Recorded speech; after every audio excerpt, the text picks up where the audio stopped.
Hello everyone, ఈరోజు అయితే చాలా సింపుల్గా అండ్ క్విక్గా అయిపోయే ఫిష్ ఫ్రై అండ్ ఫిష్ పుల్స్ అయితే చూపించేస్తాను. ఫస్ట్ టైం చేసే వాళ్ళైనా చాలా ఈజీగా చేయొచ్చు అనమాట ఈ ప్రాసెస్తో. ఇంకా మనం బయట క్లీన్ చేయించి తెచ్చుకున్నా సరే ఇంటికి వచ్చిన తర్వాత కల్లుప్పు అండ్ మజ్జిగలో వేసి క్లీన్ చేసుకుంటే ఏంటంటే ఆ ఫిష్ స్మెల్ అనేది రాకుండా ఉంటుంది ఎక్కువగా. ఫస్ట్ అయితే ఫిష్ ఫ్రై చూసేద్దాము. ఆ పీసెస్కి మంచిగా లెమన్ అది యాడ్ చేసి పక్కన పెట్టేసుకుంటున్నాను. నిమ్మరసం పిండడం వల్ల ఏంటంటే ఫిష్ అనేది పీస్ బాగుంటుంది. సో ఇప్పుడైతే మనం మసాలా ప్రిపేర్ చేసుకుందాము. నేనైతే 3 స్పూన్స్ కారం అండ్ కొంచెం పసుపు అలాగే 2 స్పూన్స్ ఉప్పు అయితే యాడ్ చేసుకుంటున్నాను. మీరు ఎక్కువగా కారం తినే పర్సన్స్ అయితే కొంచెం కారం ఎక్కువ వేసుకున్నా పర్లేదు. ఇక్కడైతే ధనియాలు, చెక్క, లవంగం పౌడర్ అండ్ అలాగే గరం మసాలా పౌడర్ కూడా యాడ్ చేసుకుంటున్నాను. సో పౌడర్ గా వేసుకునేవన్నీ ఒకసారి వేసుకొని కలిపి పెట్టేసుకుంటే ఏంటంటే మొత్తం కలిసిపోతాయి. సో ఇప్పుడు లాస్ట్ అండ్ ఫైనల్ గా దీంట్లోకి అల్లం, వెల్లుల్లి అండ్ అలాగే ఎండు కొబ్బరి ఉంటుంది కదా, 3 కలిపి ఒక పేస్ట్ లాగా అయితే ప్రిపేర్ చేసుకున్నాను. సో ఇప్పుడైతే మసాలా మొత్తం ఒకసారి కలిసేలా కలుపుకుందాం. ఇది కొంచెం గట్టిగా ఉంటుంది కాబట్టి మనం కొంచెం ఆయిల్ కూడా యాడ్ చేసుకొని కలుపుకుంటే ఏంటంటే బాగా లూజ్ అవుతుంది మసాలా మొత్తం.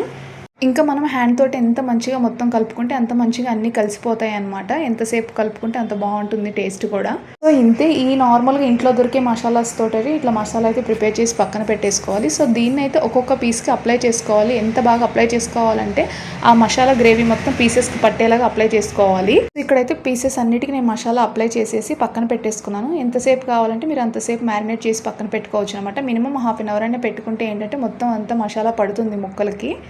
సో ఇక్కడైతే నేను అసలు డీప్ ఫ్రై చేయను, నార్మల్ షాలో ఫ్రై లాగా చేస్తున్నాను అనమాట. దానికోసం ఒక 2 స్పూన్స్ ఆయిల్ వేసుకొని మనం ఆల్రెడీ మసాలా పెట్టుకున్న పీసెస్ ఉంటాయి కదా, అవి జస్ట్ దాని ప్యాన్లో పెట్టేస్తే సరిపోతుంది. సో ఫిష్ ఎప్పుడైనా సరే డీప్ ఫ్రై కంటే కూడా ఇలా షాలో ఫ్రై చేసుకుంటే చాలా టేస్టీగా ఉంటుంది అనమాట. రైస్లోకి బాగా కలిసిపోతుంది. అంటే ఎక్స్ట్రాగా మనం ఏ రసంలో నంచుకోవడానికి సైడ్ డిష్ లాగా కాకుండా డైరెక్ట్గా మనం రైస్లోకి తినేయచ్చు. ఈ ఫ్రై అంత బాగుంటుంది అనమాట. ఇంక ఇలా పీసెస్ ఫ్రై అయ్యేటప్పుడు ఆయిల్ కూడా మరిగిపోతుంది కదా, సో ఆ ఆయిల్ని స్పూన్తో తీసుకుని ఆ పీసెస్ పైన యాడ్ చేసుకుంటే ఏంటంటే ఆ పైన లేయర్ కూడా మంచిగా ఫ్రై అవుతుంది కొంచెం కొంచెంగా.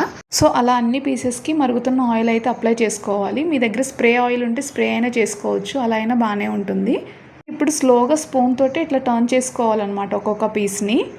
ఫిష్ ఎప్పుడైనా ఎక్కువసేపు ఫ్రై అవ్వదు, చాలా తొందరగా అయిపోతుంది. సో అట్లా 1 by 1 పీసెస్ అన్ని ఫ్రై చేసుకున్న తర్వాత అన్ని పీసెస్లన్నీ ఫ్రై అయిపోయినాయి అనుకున్న తర్వాత ఫైనల్గా కరివేపాకు, కొత్తిమీర పైన గార్నిష్ లాగా వేసుకొని దానిపైన మూత పెట్టేసామంటే ఆ కొత్తిమీర, కరివేపాకు ఫ్లేవర్ అనేది మంచిగా ముక్కలకు పట్టేస్తుంది.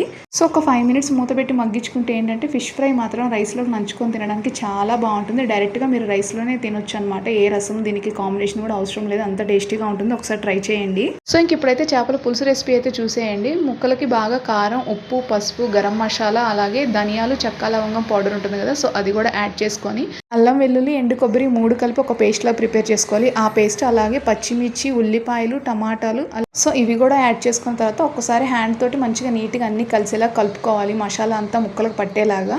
యూజువల్లీ నాకైతే అసలు చేపల పులుసు చేయడమే వచ్చేది కాదు. నేను ఒకసారి ఈ రెసిపీ ట్రై చేశాను అనమాట, చాలా బాగా కుదిరింది. సో ఎప్పుడు చేసినా ఇదే టైప్లో చేస్తూ ఉంటాను. ఇంకా మనం వేసిన ఇంగ్రీడియంట్స్ అన్ని ముక్కలు పట్టేలాగా చేసుకున్న తర్వాత ఆయిల్ యాడ్ చేసుకొని అది కూడా కలుపుకోవాలి.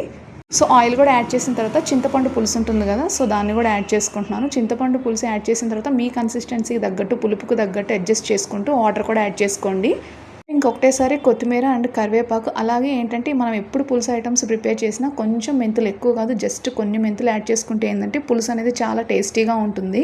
గరిటె పెట్టకుండా ఒక 10 to 15 minutes బాయిల్ చేసుకుంటే పులుసు అయితే రెడీ అయిపోతుంది అనమాట. సో ఈ టేస్టీ రెసిపీస్ ఎలా ఉన్నాయో కామెంట్ చేసేయండి.